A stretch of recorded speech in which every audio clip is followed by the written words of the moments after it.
Hola, saludos a todos. Yo soy Juan Jesús López Jiménez y les voy a explicar sobre el virus del HIV o como lo conocemos también, VIH. Entonces vamos a empezar con las generalidades del patógeno. Vamos a tener que su prevalencia o su incidencia con nosotros no es ni muy nueva ni muy antigua, sino que tiene aproximadamente 100 años y esto se da por la convivencia con poblaciones de chimpancés en África Central desde ese entonces. Este virus se divide es de la familia de los lentivirus y del grupo de los retrovirus. Lo vamos a clasificar en dos, el tipo 1 y el tipo 2, y entre estos dos van a tener un 40 o un 50% de homología genética y una organización genómica similar.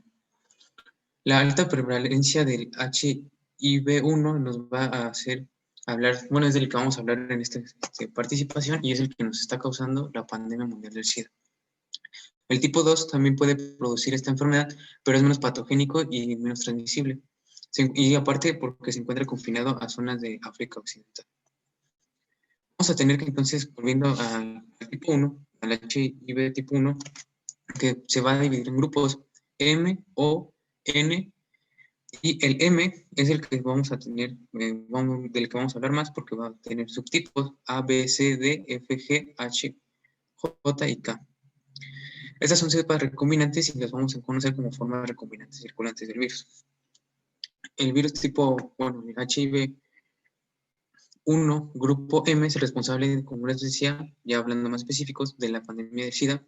Y la cepa B es la que vamos a encontrar en Europa y América y esta prevalece menos en África. También tenemos que este virus adaptado a infectar linfocitos CD4, como les explicaré más adelante. Y estos también vamos a ver en su estructura aquí en el esquema que, la ilustración que les enseño va a tener una proteína ENV que se va a encargar de formar la membrana bilipídica y también darle la característica a las espículas para poderse unir al CD4 o infectarlo. También vamos a tener que tiene RNA, matriz, y una membrana externa, entre otras cosas que podemos ver ahí.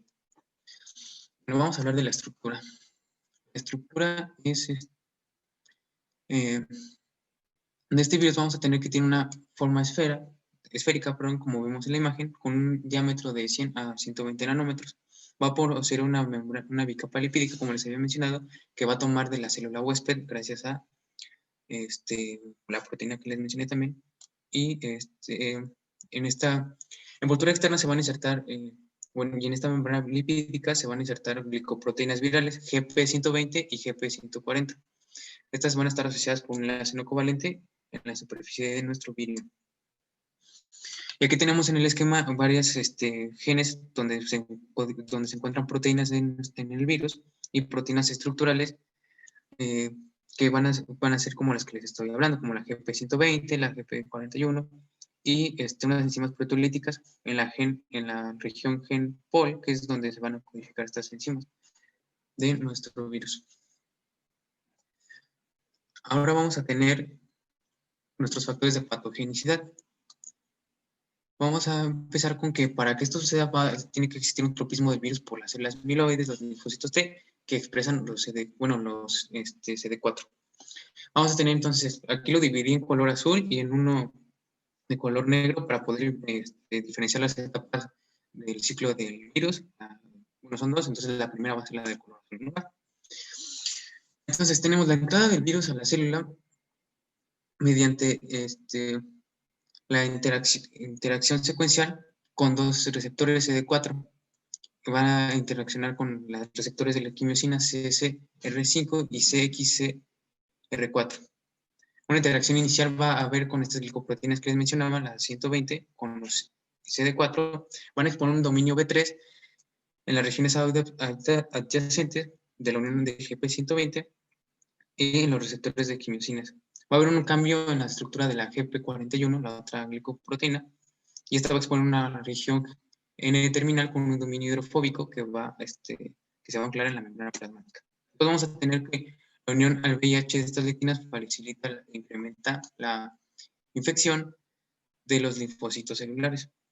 esta se conoce como facilitación en trans y una como sinapsis inmunitaria, que esta va a ser una zona preferente de propagación de VIH al linfocito CD4. Y aquí tenemos la ilustración de cómo se da la sinapsis inmunitaria.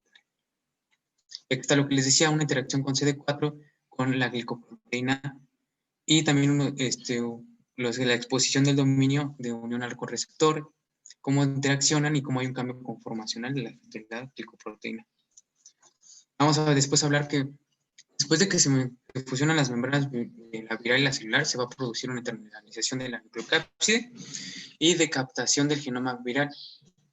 Se va a liberar el genoma viral y vamos a considerar que este proceso se puede medir por una proteína celular, que es la TRIM5-alfa. Esto vamos a hablarlo más adelante.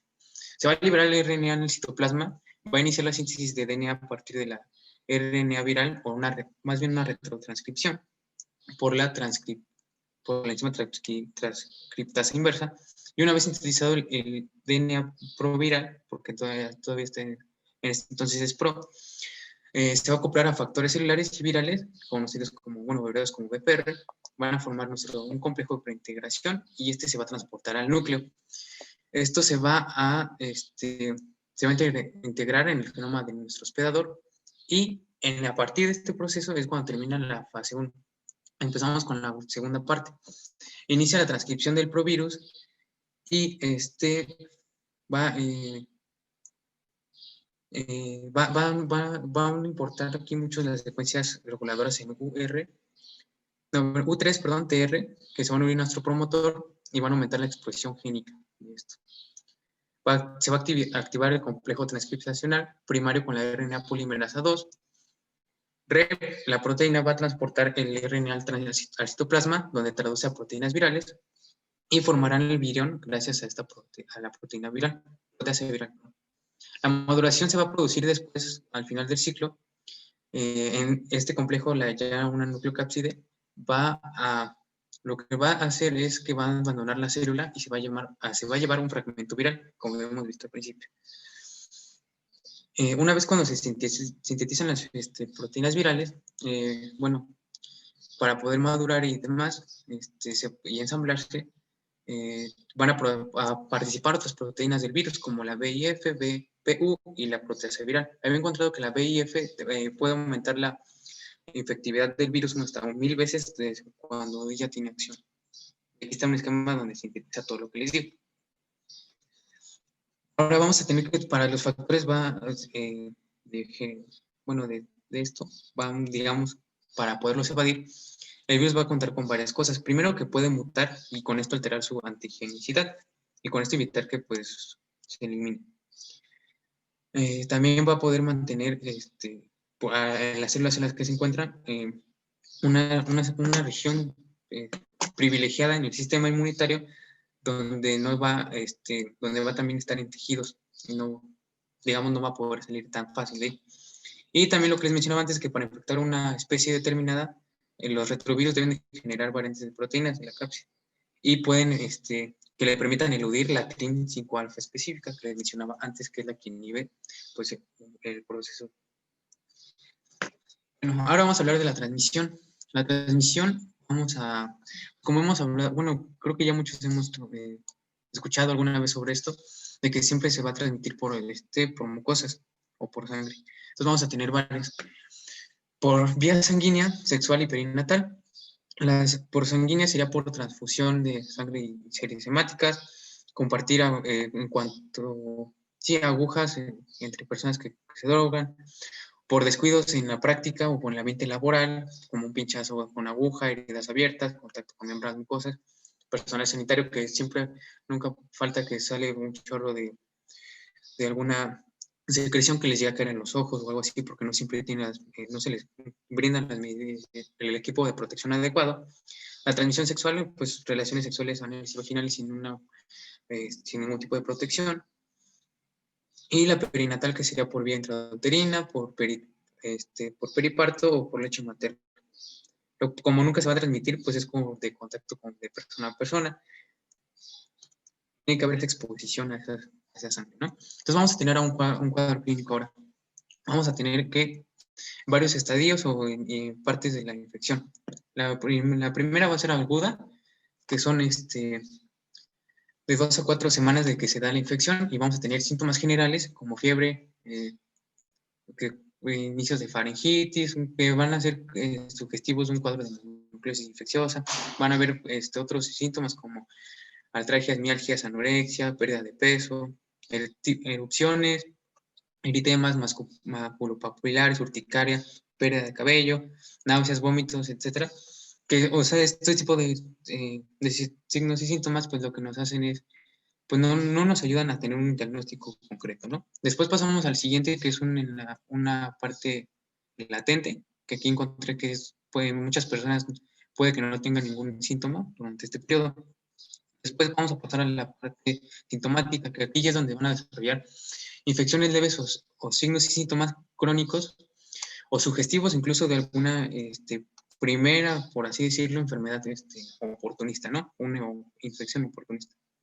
Entonces estos van a ser fiebre, fatiga, adenepatías, que es uno de los principales signos de esto, ¿no? Diarrea, pérdida de peso, y los indicadores que les decía ya sería una candidiasis oral, o sea, una infección oportunista, herpes, neumonía, síndrome de ansioso, depresivo y meningitis aséptica. Después vamos a pasar a la parte ya más, más crónica y más considerable de la enfermedad, que ya va a ser el SIDA. Esto ya se va a dar porque ya el sistema inmunológico está demasiado comprometido, demasiado debilitado, y nos van a llegar las enfermedades oportunistas que en una persona sana con un sistema inmunológico normal no padecería. Estos van a ser pues sudores, escalofríos, fiebre recurrente, diarrea crónica, ganglios linfáticos inflamados aún. Si se dan cuenta, muchos pues se van como agregando más, ¿no? De signos y síntomas. Bueno, vamos a pasar que también ahora va a tener manchas blancas, persistentes, lesiones inusuales en la lengua y boca, fatiga persistente, debilidad, pérdida de peso sin proponérselo, erupciones y más, ¿no? Después vamos a tener entonces ahora pues complicaciones a partir de esto. Van a ser pues, infecciones, incluso algunos cánceres asociados. ¿Infecciones con cuáles? Neumonía, candidiasis, tuberculosis, que esta es en las naciones de recursos limitados, de hecho incluso está en México. Esta infección oportunista es la más común asociada al VIH y una de las principales causas de muerte por SIDA. También vamos a tener por citomegalovirus, toxoplasmosis y cánceres asociados como el sarcoma de Kaposi, y de hecho la imagen que les puse aquí es cómo se dan las lesiones en esta enfermedad. También vamos a presentar un síndrome de desgaste que se da porque no hay un tratamiento inmediato y porque no se detectó muy a tiempo, entonces hay una debilidad y una diarrea considerables, ¿no? Complicaciones neurológicas como unas desorientaciones, falta de memoria, puede haber trastornos que van, pues, digamos, leves, como cambios de comportamiento, incluso hasta padecer alguna demencia o una debilidad que les impide poder ser funcionales. Una enfermedad renal por inflamación de los microtúbulos y una enfermedad hepática por lo mismo, de que hay alguna hepatitis de algún tipo que sea concomitante con esto. Diagnóstico. Vamos a tener aquí entonces que lo principal sería hacer una anamnesis adecuada y una exploración física y después corroborar eso con estos de estudios de laboratorio principalmente. Vamos a tener que las pruebas serológicas son las más accesibles y las más utilizadas, por ejemplo la prueba ELISA. En estas dos tablas, la del lado derecho es la de la GPC y la otra es la del libro del Murray, la del lado izquierdo. Tenemos que, de acuerdo a la situación o las condiciones de los pacientes, pues se van a poder aplicar unas u otras. Entonces, lo que serían limitantes o no. Entonces, para esta enfermedad, pues tenemos múltiples pruebas para poder encontrar la presencia del virus, como el antígeno P24, DNA de cadena ramificada, tipos de PCRs, pruebas serológicas, como les había mencionado. Y también acá, lo que me llamó mucho la atención es de que en la GPC, pide estudios complementarios por las mismas enfermedades concomitantes que puedan estar. Y para eso pues pide biometría hemática, química sanguínea, examen general. Pero lo que entre ellos dos concuerdan, o bueno, por lo que hemos visto, es de que una cuenta de linfocitos TSD4. ¿Por qué? Porque en esta enfermedad se tienden a destruir y existe una baja de su concentración. Ahora el tratamiento. Va a ser, encontré que aquí en México hay 14 fármacos disponibles que se dividen en 6 grupos. Y también en la tabla de Moore encontré cuáles son los grupos en los que se dividen. Entonces, estos tipos de medicamentos lo que van a hacer, de acuerdo a su mecanismo de acción, en la parte del ciclo de nuestro virus, van a hacer que o no se transcriba o que no pueda salir de la célula, e incluso de que no, se inhiban las mismas enzimas que les permiten que su DNA se copie y pues pueda pues, replicar, ¿no? La prevención. Bueno, pasando en esta parte ahora, lo que tenemos es que no existe realmente hasta ahora una cura para prevenir ni para el virus ni para la enfermedad del SIDA como tal. Entonces, pues sería profilaxis exposición en caso de que haya un accidente en el ambiente de trabajo laboral para los médicos, de que se pincharon o algo así. Se tiene aproximadamente, y de hecho hay un código para que dentro de las primeras 72 horas se hagan las pruebas necesarias para poder ver y se apliquen los antirretrovirales necesarios para que, no, para que se reduzca el riesgo de infectarse por este virus. También vamos a tener una profilaxis previa a la exposición, que sería pues atender todos esos factores de riesgo y que hemos visto, bueno, les mencioné, y que conocemos también. También tener en cuenta para los hombres el hacerse la circuncisión, porque esto reduce también la posibilidad de contagio, que también el uso de material instrumental para las prácticas sea completamente estéril y que se cuide mucho esa situación, y el uso de métodos anticonceptivos de barrera. Vamos a la epidemiología. Bueno, en la OMS, hasta su dato más reciente que tiene, que es el 2019, dice que en el mundo han sido infectadas 25.4 millones de personas con un tratamiento antirretroviral. Debido a las deficiencias pues, de los sistemas, en 2019 murieron 590, casi un poco más de medio millón de personas por la causa relacionadas con el VIH. Pues hay unas enfermedades asociadas, que son oportunistas y lo que les he mencionado. Y 1.7 millones de personas se infectaron. Este problema continúa siendo un problema de salud pública mundial porque ha cobrado 33 millones de vidas desde que pues, han empezado.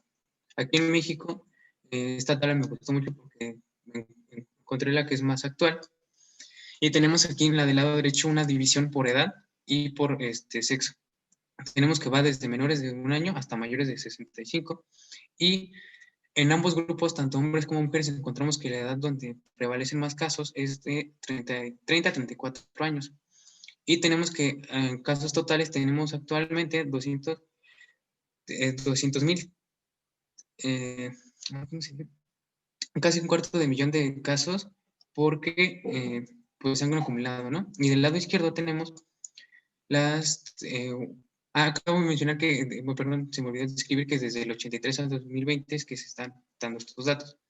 Entonces tenemos igual aquí del lado izquierdo, pues las disfunciones y los casos que se han acumulado. Aquí ya son 310,990. Bueno, entonces pasamos a la siguiente. Ya sería todo. Muchas gracias.